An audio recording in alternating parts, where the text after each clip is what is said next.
அனைவருக்கும் வணக்கம். இந்த வீடியோல நீங்க தெரிஞ்சுக்க போற விஷயம், ஒரு பேக்கரிக்கு போன அனுபவம். அண்ட் இது ஒரு எச்சரிக்கை வீடியோ தான். ஒரு அட்ராக்ஷன்னால இந்த மாரி போய் ஏமாந்துறக்கூடாதுன்னு தான்.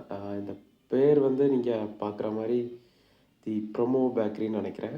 ஸோ பார்க்க நல்லா இருந்து ஒரு கேக் வாங்கி சாப்பிடலாமேன்னு உள்ள போகும்போது, இந்த விளம்பரத்த பார்த்து, சரி மேங்கோ கேக் ஆர்டர் பண்ணலான்னு சொல்லிட்டு, த ட்ரிபிள் புட்டிங் அந்த மாதிரியான ஒரு பிளாஸ்டிக் டப்பால வச்சிருந்தாங்க. ஸோ, அ இந்த வீடியோல இருக்கிற மாரி உள்வெளி தோற்றங்கள பார்த்து தான் மயங்கி உள்ள போனோம். அண்ட் அந்த வேற கேக்குகள் நல்லா இருக்கலாம். மேபி அத நான் குறை சொல்ல முடியாது. ஆனா நான் வாங்குன கேக்கு, அந்த குடுத்த விலைக்கு அதோடைய குவான்டிட்டிய பாருங்க. அந்த டப்பா ஃபுல்லா கூட வைக்கல. ரூ. 230 குடுத்துருக்கேன்.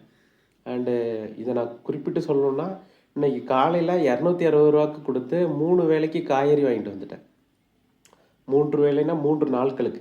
ஸோ இவ்வளோ ரூவா குடுத்து இந்த சின்ன கேக் வாங்கி, அதுக்கான டேஸ்ட்டும் இல்ல, குவான்டிட்டியும் இல்ல.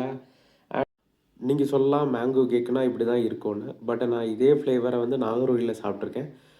இத விட விலை கம்மியா ரூ. 90க்கு நான் அதே விலை அதிகம்னு நெனச்சிருந்தேன். இது மெட்ரோபாலிட்டிஷன் சிட்டின்னு சொல்லிட்டு அண்டு விலை இவ்வளோ வச்சிருக்காங்களான்னு தெரியல. ஸோ இத பார்த்துட்டு இருக்கிறவங்க அந்த கடை ஊழியர்கள் யாராவது இருந்தா விலையும் கம்மி பண்ணணும், குவான்டிட்டி அதிகமா வைக்கணும் அண்ட் ஸ்டாஃப்ஸோட பிஹேவியர் கொஞ்சம் மாத்தணும்னு நான் விருப்பப்படுறேன். இந்த வீடியோ பார்த்தமைக்கு மிக்க நன்றி.